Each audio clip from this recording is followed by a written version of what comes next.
ഇന്ദിരാഗാന്ധി പ്രഖ്യാപിച്ച 21 മാസം നീളുന്ന അടിയന്തരാവസ്ഥ പ്രഖ്യാപിച്ചതിന്റെ 50-ാം വാർഷികം ആയിരുന്നു കഴിഞ്ഞ ജൂൺ 25-ാം തീയതി.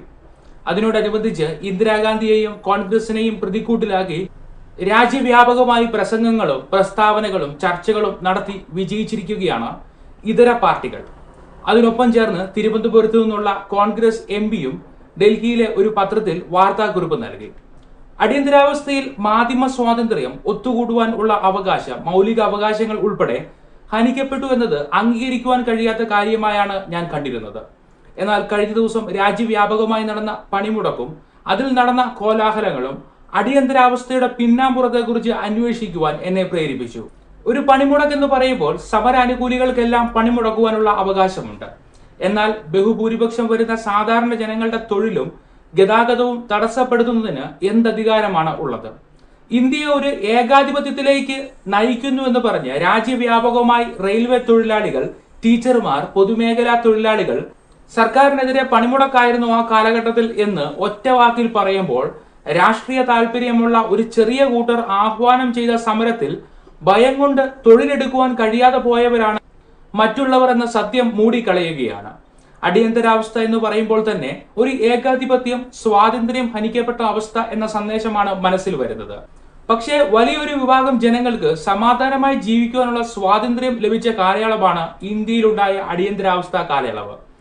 1971 വലിയ ജനപിന്തുണയോടെ ഇന്ദിരാഗാന്ധി പ്രധാനമന്ത്രി പദവിയിലെത്തി. ഇനി അധികാരം പിടിച്ചെടുക്കുവാൻ ശക്തമായ അഴിമതി ആരോപണങ്ങളും സമരങ്ങളും അനിവാര്യമെന്ന് കണ്ട ഇതര രാഷ്ട്രീയ കക്ഷികൾ 1975 ഇലക്ഷന് വേണ്ടിയുള്ള തയ്യാറെടുപ്പുകൾ 1973 തന്നെ ആരംഭിച്ചു.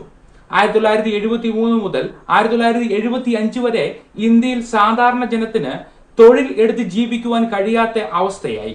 ഒന്നിനു പിറകെ ഒന്നായി പ്രതിഷേധ പണിമുടക്കുകളും സമരങ്ങളും കാരണം രാജ്യത്തെ ജനങ്ങൾക്ക് എല്ലാം സ്വാതന്ത്ര്യം ഇല്ലാതെയായി. പൊതുജനങ്ങളുടെ ഒരു പ്രശ്നത്തിന് വേണ്ടിയല്ല ഇവരുടെ സമരം. ഇന്ദിരാഗാന്ധി സ്ഥാനം ഒഴിയണം. ഭക്ഷണ സാധനങ്ങളുടെ വില കുറയ്ക്കുവാനോ പെൻഷനുകൾ നൽകുവാനോ ക്ഷേമ പദ്ധതികൾ ഇല്ലാതാക്കിയതിനോ ഒന്നുമല്ല സമരം. ഇന്ദിരാഗാന്ധി ഏകാധിപതിയാകും, അതുകൊണ്ട് രാജിവെക്കണം. ഇതാണ് സമരത്തിന്റെ ആവശ്യം. വിദ്യാർത്ഥി സംഘടനകൾ പൊതുവഴികൾ തടസ്സപ്പെടുത്തി. ഇതുമൂലം സാധാരണ ജനങ്ങളുടെ സഞ്ചാര സ്വാതന്ത്ര്യം ഇല്ലാതെയായി. രാജ്യത്തെ വ്യവസായ സ്ഥാപനങ്ങളും ഫാക്ടറികളും സമരക്കാർ നിർബന്ധമായി അടച്ചുപൂട്ടി. തൊഴിലാളികൾക്ക് വേതനം ഇല്ലാതെയായി. ഫാക്ടറി ഉടമകൾക്ക് വരുമാനം ഇല്ലാതെയായി. കടം കയറി വഴി ആധാരം ആയി. ജനങ്ങൾക്ക് ഏറ്റവും ചിലവ് കുറഞ്ഞ ഗതാഗത മാർഗമായ റെയിൽവേയും ജനങ്ങൾക്കുള്ള ആനുകൂല്യങ്ങളും സേവനങ്ങളും ചെയ്തു കൊടുക്കേണ്ടിയ പൊതുമേഖലാ സ്ഥാപനങ്ങളും സർക്കാർ ഓഫീസുകളും പ്രവർത്തിക്കുവാൻ കഴിയാത്ത അവസ്ഥയായി. കുട്ടികൾക്ക് സ്കൂളിൽ പോകുവാൻ കഴിയാതെയായി. രോഗികൾക്ക് ആശുപത്രിയിൽ പോകുവാനോ ചികിത്സ നടത്തുവാനോ കഴിയാതെയായി. തുടർച്ചയായ ബന്ധുക്കൾ മൂലം തൊഴിലാളികൾ പണിയും കൂലിയും ഇല്ലാതെ അവരുടെ കുടുംബങ്ങൾ പട്ടിണിയിലായി. 3 വർഷങ്ങൾ പിന്നിടുമ്പോൾ സമരങ്ങളുടെ ഉച്ചകോടിയിൽ രാജ്യത്തെ സമാധാനം വീണ്ടെടുക്കുവാനും ബഹുഭൂരിപക്ഷം വരുന്ന സാധാരണ ജനങ്ങളുടെ ജീവിതത്തിന് സ്വാതന്ത്ര്യം ലഭിക്കുവാനും ആ തീരുമാനം എടുക്കുവാൻ ഇന്ദിരാഗാന്ധി നിർബന്ധിതയായി. രാജ്യത്തെ ക്രമസമാധാനം വീണ്ടെടുക്കുവാനും സാധാരണക്കാർക്ക് തൊഴിലെടുത്ത് ജീവിക്കുവാനും ഉള്ള സ്വാതന്ത്ര്യം നൽകുവാൻ അവരെ നിയന്ത്രിക്കുക മാത്രമേ ഒരു മാർഗമായി ഉള്ളായിരുന്നു. ഇന്ദിരാഗാന്ധിയെ ആ പദവിയിൽ നിന്ന് താഴെ ഇറക്കുവാൻ മാത്രം പരിശ്രമിക്കുന്ന ആ ഒരു വിഭാഗം കക്ഷികളെ നിയന്ത്രിക്കുക. സമരം നടത്തുന്ന രാജ്യത്തെ 1% താഴെ വരുന്ന അവരെ നിയന്ത്രിച്ചാൽ ബാക്കി 99% ജനങ്ങൾക്കും സ്വാതന്ത്ര്യം ലഭിക്കുമായിരുന്നു.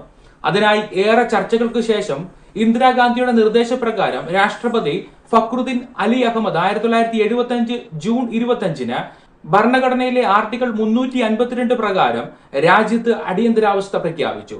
അതോടെ രാജ്യത്ത് സമാധാന അന്തരീക്ഷം ഉണ്ടായി. സമരങ്ങളും പ്രതിഷേധങ്ങളും ഇല്ല. 3 വർഷം സമരക്കാരുടെ കയ്യിൽ കത്തിയെരിഞ്ഞ രാജ്യത്തെ സമാധാനം രാജ്യത്ത് പുനഃസ്ഥാപിക്കപ്പെട്ടു. രാജ്യത്തെ ഭൂരിഭാഗം വരുന്ന മിഡിൽ ക്ലാസ് ജനങ്ങൾ നിശബ്ദമായി ഈ അടിയന്തരാവസ്ഥയെ പിന്തുണച്ചു. ഫാക്ടറികൾ തുറന്ന് തൊഴിലാളികൾക്ക് ജോലിക്ക് പോകുവാൻ വഴിയൊരുങ്ങി. ഗവൺമെന്റ് സ്ഥാപനങ്ങൾ സമയത്ത് തന്നെ പ്രവർത്തിക്കുവാൻ തുടങ്ങി. പ്രതിഷേധക്കാർ ജയിലിലായി. മാധ്യമങ്ങൾ സെൻസർ ചെയ്യപ്പെട്ടു എന്നുള്ള കാരണങ്ങളാൽ രാജ്യത്ത് ജനാധിപത്യം ഹനിക്കപ്പെട്ടുവെന്ന് വാദിക്കുമ്പോഴും സാധാരണ ജനത്തിന് അത് താറുമാറായി കിടന്നിടത്തു നിന്ന് സമാധാനവും ഇടതടവില്ലാത്ത സമരങ്ങളിൽ നിന്നുള്ള ഒരു സ്വാതന്ത്ര്യവും ആയിരുന്നു. ചരിത്രത്തിലെ എല്ലാ അധ്യായങ്ങൾക്കും 2 താളുകളുണ്ട്. രാജ്യത്തെ കക്ഷി രാഷ്ട്രീയ സ്വാതന്ത്ര്യം അടിയന്തരാവസ്ഥ തടസ്സപ്പെടുത്തിയപ്പോൾ അത് സാധാരണ ജനങ്ങളുടെ ജീവിതത്തെ ക്രമത്തിലേക്കും സമാധാനത്തിലേക്കും കൊണ്ടുവന്നു.